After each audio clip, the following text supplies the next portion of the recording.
शांति। आज 24 अगस्त 2022 के साकार मधुर महावाक्य हैं। मीठे बच्चे, जब तक जीना है पवित्रता का व्रत पक्का रखना है, क्योंकि यह अंतिम जन्म है। पवित्र बनकर पवित्र दुनिया में जाना है। प्रश्न है आज का कि बाप का प्यार व अधिकार किन बच्चों पर रहता है। उत्तर है इसका, जो अच्छी रीति पढ़ते और पढ़ाते हैं, सबूत देते हैं, उन पर बाप का सबसे अधिक प्यार रहता है। जो अच्छी रीति पढ़ने वाले हैं वही माला में पिरोएंगे। प्रश्न है आज का, भविष्य देव पद प्राप्त करने के लिए अपनी कौन सी जांच करनी है। उत्तर है इसका, जांच करो दैवीय गुण धारण करने में कौन कौन से विघ्न आते हैं, उन विघ्नों को युक्ति से उड़ाना है। अपने को देखना है हम पावन कहाँ तक बने हैं, कोई भी कांटा रुकावट तो नहीं डालता। गीत है आज का, छोड़ भी दे आकाश सिंहासन। ओम शांति। भक्त भगवान को अर्थात बाप को बुलाते हैं। क्यों बुलाते हैं?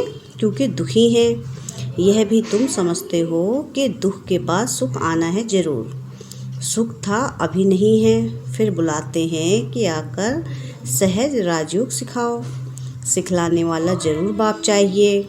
बाप समझाते हैं, जैसे तुम आत्मा गर्भ में आकर शरीर लेती हो, ऐसे मैं नहीं लेता हूँ। मुझे तो पतितों को पावन बनाना है, इसलिए मुझे बड़ा शरीर चाहिए। मुझे आना है पावन बनाने। माया रावण ने तुमको पतित बनाया है, इसलिए अब यह 5 विकार दान में दो तो ग्रहण छूट जाए। पहला मुख्य है देह अभिमान। अपने को अब देही अभिमानी समझो। मैं इस देह में रहने वाली आत्माओं से बात करता हूँ, उन्हों को ज्ञान देता हूँ। 5000 वर्ष पहले भी यह ज्ञान सुनाया था, राजयोग सिखलाया था, कल्प कल्प सिखलाता हूँ। आने से ही हमारा पतितों को पावन बनाने का धंधा ठहरा। बाप का पाठ है आकर बच्चों को पावन बनाना। तुम जानते हो हम सो देवता पावन थे, फिर पावन बनना है, दैवीय गुण धारण करने हैं। भविष्य में तुम सूर्यवंशी चंद्रवंशी प्रिंस प्रिंसेस बनने वाले हो। यह नॉलेज है ही भविष्य प्रिंस प्रिंसेस बनने की। तो जब दैवीय गुण धारण करेंगे तब प्रिंस प्रिंसेस बनेंगे। अपने को देखना है, मैं धारणा करता हूँ क्या क्या विघ्न आते हैं, युक्ति से उन विघ्नों को उड़ाना है। बाप की याद से ही कर्मातीत अवस्था को पाना है। कांटा जो आवे उनको हटाते आगे आगे जाना है। देह अभिमान छोड़ देही अभिमानी बन बाप को याद करना है। जितना याद करेंगे उतना रास्ता साफ होता जाएगा। गृहस्थ व्यवहार में रहते कमल फूल समाल बनना है। विकार में कभी नहीं जाना है। मूल बात है ही विकार की। विकार में जाना बंद करना है। भल कितने भी विघ्न आए, परंतु पवित्र जरूर बनना है। जास्ती विघ्न स्त्रियों पर आते हैं, वह चाहती हैं हम पवित्र रहें। कृष्णपुरी में जाने चाहती हैं। श्री कृष्ण जयंती पर बहुत प्रेम से श्री कृष्ण को झुलाती हैं, पूजा करती हैं, व्रत आदि रखती हैं। वह तो है सिर्फ 7 दिन का व्रत नेम। बाप कहते हैं कि अभी तुम यह व्रत रखो कि विकार में कभी नहीं जाएंगे। जब तक जीना है तब तक पवित्रता का व्रत रखना है। तुम जानते हो इस पुरानी दुनिया में अब यह हमारा अंतिम जन्म है। न सिर्फ हमारा बल्कि सारी दुनिया का अंतिम जन्म है। तुम तो समझते हो कि अब हम पवित्र बन पवित्र दुनिया में जाते हैं। दूसरा जन्म हमारा पवित्र दुनिया में होगा। वह हठयोगी सन्यासी कोई इस विचार से पवित्र नहीं बनते हैं कि यह हमारा अंतिम जन्म है। यह तो मेहनत है। साथ में रहते हुए भी कभी विकार में नहीं जाना है। दोनों को व्रत लेना है। अबलाओं पर कितने अत्याचार होते हैं, वही पुकारती हैं। पुरुष कभी पुकारते नहीं हैं कि प्रभु लाज रखना, नग्न होने से बचाओ। यह माताओं की पुकार है। माताएं बाप को पुकारती हैं, हे बाबा मुझे नंगन होने से बचाओ। यह वही गीता भगवान वाली बातें हैं। सिर्फ नाम भूल से श्री कृष्ण का लगा दिया है। श्री कृष्ण तो पतित पावन है नहीं, पतित पावन तो एक ही बाप है। तुम समझते हो कि पवित्र बनने के लिए मारें भी खानी पड़ती हैं। कल्प पहले भी ऐसा हुआ था, अब फिर से हो रहा है। एक द्रौपदी नहीं, तुम कितनी द्रौपदियाँ हो। अनेक पतितों को पावन बनाना है। तुम माताएं निमित्त बनी हो पवित्र बनकर पवित्र बनाने। तुमको तो और ही जास्ती पढ़ाई पर ध्यान देना है। अपनी हमजिन्स को उठाना है। सन्यासियों का है निवृत्ति मार्ग, यह है पवित्र मार्ग। गृहस्थ व्यवहार में रह पवित्र बनना है। पढ़ना और पढ़ाना है, जिससे ऊंच पद हो जाए। पढ़ाई है बहुत सहज, समझाना है भारत जो हीरे जैसा था, लक्ष्मी नारायण का राज्य था, अभी इतना गिरा क्यों है। हम आपको बेहद की हिस्ट्री ज्योग्राफी बताते हैं। फिर स्वर्ग कैसे होगा, मनुष्यों के तो ख्याल में भी नहीं है। यह किसको पता नहीं है कि लक्ष्मी नारायण जो पूज्य थे वही पुजारी बने हैं। आपे ही पूज्य आपे ही पुजारी, यह परमात्मा के लिए नहीं है। यह किसको पता नहीं कि जो पूज्य थे वही पुजारी तमो प्रधान बने हैं। पूज्य थे, जरूर पुनर्जन्म लिया होगा। बाप बैठ समझाते हैं, सतयुग में जो आते हैं उनको पुनर्जन्म लेना है। हम सूर्यवंशी फिर चंद्रवंशी बने, अब ब्राह्मण वंशी बनते हैं, फिर देवता वंशी बनेंगे। जैसे इनको बाप ने एडॉप्ट कर ब्रह्मा बनाया है। कोई पूछे तुम कैसे बने, बोलो ब्रह्मा के मुख से परमपिता परमात्मा ने हमको अपना बनाया है। बाप ही पतितों को पावन बनाते हैं। अभी हम प्रतिज्ञा करते हैं पवित्रता की। बाप को याद करने से ही हम पावन बनते हैं। बाप कृपा करेंगे, कृपा तो की है ना, परम धाम से पतित दुनिया में, पतित शरीर में आए हैं। बाप कहते हैं अब मैं आया हूँ, जो सिखलाता हूँ वह सीखो।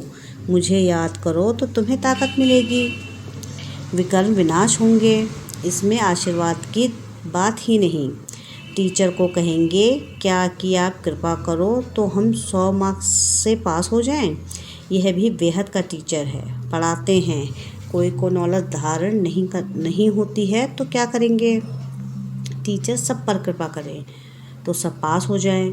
फिर तो राजधानी कैसे बनेगी। तुम बच्चों को तो पुरुषार्थ करना है। फॉलो करो माँ बाप को, बाप को याद करो, और कोई उपाय है नहीं तो बाप को पुकारते क्यों हो। साधु संत आदि सब कहते हैं हमको दुख से आकर छुड़ाओ, भारी संकट आने हैं। जब विनाश शुरू हो जाएगा फिर समझेंगे जरूर कहीं भगवान गुप्त वेश में है। श्री कृष्ण अगर होता तो सारी दुनिया में ढिंढोरा पिट जाता। श्री कृष्ण तो आ ना सके, यह तो बाप को आना पड़ता है।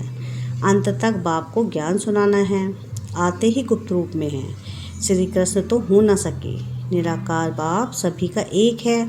वह आए हैं पतितों को पावन बनाकर वर्षा देने। तुम्हारा भी फर्ज है सबको बतलाना।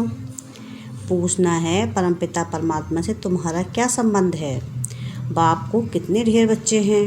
परमपिता परमात्मा का डायरेक्शन है कि एक तो मुझे याद करो और अच्छी रीति पढ़ो। बाप को अच्छी रीति याद कर ऊंच वर्षा पाना है। बेहद की हिस्ट्री ज्योग्राफी तुमको समझाते रहते हैं। चित्रों पर भी तुम समझा सकते हो। भारत सतयुग में सिरताज था। सूर्यवंशी देवी देवताएं राज्य करते थे, फिर चंद्रवंशी राज्य हुआ।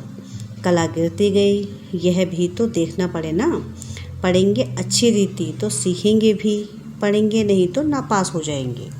सावधानी कौन दे, आजकल माया असावधान करने वाली बहुत है। यहाँ झूठ छिप नहीं सकता।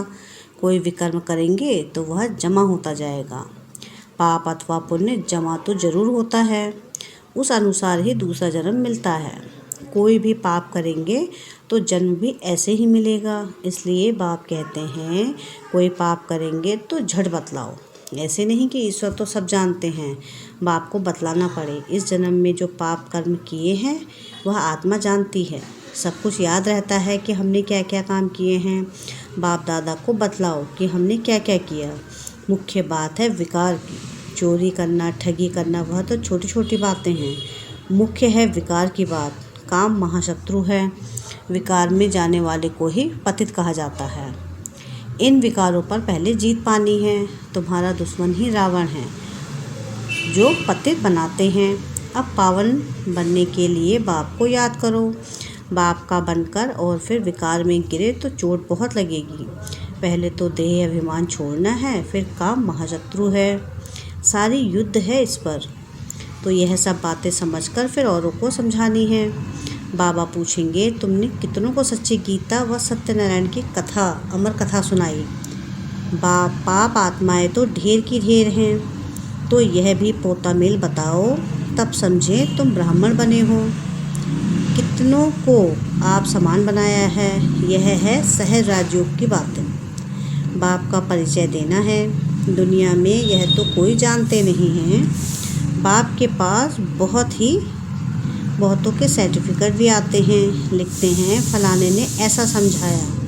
वही गुरु निमित्त बना स्वर्ग का मालिक बनाने वी के सबूत देते हैं, परंतु जो बनते हैं वह किसको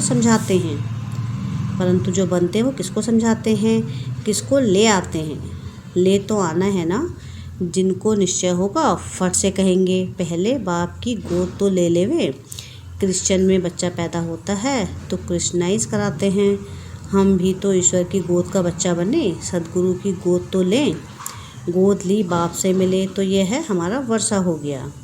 ऐसे मस्त कोई मुश्किल निकलते हैं। समझाना तो है ना, आगे चल अच्छी रीति समझेंगे।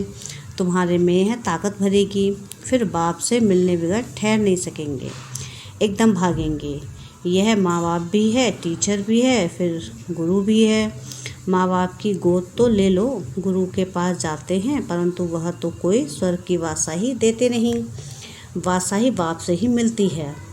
बाप ही टीचर गुरु भी है, तो क्यों नहीं तीनों का वर्षा लेवे। यह वंडर है ना। श्री कृष्ण के लिए थोड़ी ही कहेंगे वह बाप टीचर गुरु था, वह तो छोटा प्रिंस है। यहाँ तुम बच्चों की बुद्धि में है कि बाप भी है, शिक्षक भी है और गुरु भी है। इनका कोई बाप शिक्षक गुरु नहीं है। श्री कृष्ण ने तो माँ बाप थे ना। पतित पावन है एक बाप, जिसको माँ बाप हैं वह पतित पावन हो न सके। उनको भगवान नहीं कह सकते। भगवान का कोई माँ बाप नहीं, गॉड फादर का कोई फादर हो नहीं सकता। गॉड फादर को ही पतित पावन लिबरेटर कहा जाता है। उन्हें लिबरेट करने वाला कोई नहीं है, यह बाप का ही काम है। मनुष्य को भगवान कह नहीं सकते। ब्रह्मा विष्णु शंकर को भी रचने वाला वह बाप रचयिता है। ऊंच ते ऊंच भगवान गाया जाता है, वह हम सबका बाप है। श्री कृष्ण को सभी का बाप थोड़ी ही कहेंगे। हम एक निराकार बाप के बच्चे हैं। वही नई दुनिया का रचयिता है। नई दुनिया को सुखधाम कहा जाता है। फिर नई दुनिया से पुरानी दुनिया बनती है। रावण राज्य है ना, रावण को जलाते भी हैं, परंतु समझते कुछ भी नहीं हैं। त्योहार जो भी बनाते हैं उनका अर्थ भी समझते नहीं हैं। बाप समझाते हैं, तुम्हारे यह बहुत जन्मों के अंतिम जन्म है। रावण का भी अभी अंत है, फिर सतयुग में थोड़ी ही बनाएंगे। यह दुश्मन किस प्रकार का है जिसको जलाते ही रहते हैं। इनका जन्म कब हुआ किसको पता नहीं। शिव जयंती मनाते हैं तो रावण जयंती भी मनावे ना। समझते कुछ भी नहीं। तुमको समझाया जाता है यह डिटेल की बातें, यह भी बुद्धि में धारण करनी पड़े। क्लास में ही नहीं आएंगे तो क्या पढ़ेंगे। बाप पढ़ेंगे पढ़ाएंगे नहीं तो क्या पढ़ पाएंगे। बच्चा वही अच्छा जो पढ़कर पढ़ाए, सबूत दे। बच्चे तो सब है, समझना चाहिए हम सर्विस करेंगे, बहुतों को आप समान बनाएंगे तो बाप का अच्छा प्यार रहेगा। बाप तो पुचकार देते रहते हैं, बच्चे अच्छी रीति पढ़ो। तोता भी एक पढ़ने वाला होता है जिसे कंठी होती है। यहाँ भी ऐसे हैं जो अच्छी रीति पढ़ेंगे, वही कंठी यानी माला में पिरोएंगे। पढ़ते भी नहीं तो जैसे जंगली हैं, वह विजय माला में आ ना सकें। तुम बच्चों को तो अच्छी रीति पढ़ना और पढ़ाना है। यह है सच्ची कथा जो सच्चा बाप ही सुनाते हैं। सचखंड की स्थापना करते हैं। लक्ष्मी नारायण के राज्य में झूठ कभी बोलते नहीं। अच्छा, मीठे मीठे से खिलते बच्चों प्रति माता पिता बाप दादा का याद प्यार और गुड मॉर्निंग। रूहानी बाप की रूहानी बच्चों को नमस्ते। हम रूहानी बच्चों की रूहानी बाप दादा को याद प्यार गुड मॉर्निंग और नमस्ते। शुक्रिया प्यारे बाबा, शुक्रिया। धारणा के लिए मुख्य सार है। पहली पॉइंट है कि गृहस्थ व्यवहार में रहते हुए कमल फूल समान रहना है। जब तक जीना है पवित्रता का व्रत जरूर रखना है। सेकंड पॉइंट है, कृपा मांगने की बजाय माता पिता को फॉलो करना है। पढ़ाई ध्यान से पढ़नी और पढ़ानी है। वरदान है आज का कि कर्म और योग के बैलेंस द्वारा सर्व की ब्लेसिंग प्राप्त करने वाले सहज सफलता मूर्त भव। कर्म में योग और योग में कर्म, ऐसा कर्मयोगी अर्थात श्रेष्ठ स्मृति, श्रेष्ठ स्थिति और श्रेष्ठ वायुमंडल बनाने वाला सर्व की दुआओं का अधिकारी बन जाता है। कर्म और योग के बैलेंस से हर कर्म में बाप द्वारा ब्लेसिंग तो मिलती ही है, लेकिन जिसके भी संबंध संपर्क में आते हैं उनसे भी दुआएं मिलती हैं। सब उससे अच्छा मानते हैं। यह अच्छा मानना ही दुआएं हैं। तो जहाँ दुआएं हैं वहाँ सहयोग है, और यह दुआएं व सहयोग ही सफलता मूर्त बना देता है। स्लोगन है आज का, सदा खुश रहना है और खुशियों का खजाना बांटते रहना, यही सच्ची सेवा है। क्या है स्लोगन आज का? कि सदा खुश रहना है और खुशियों का खजाना बांटते रहना, यही सच्ची सेवा है। अच्छा, ओम शांति, ओम शांति, ओम शांति।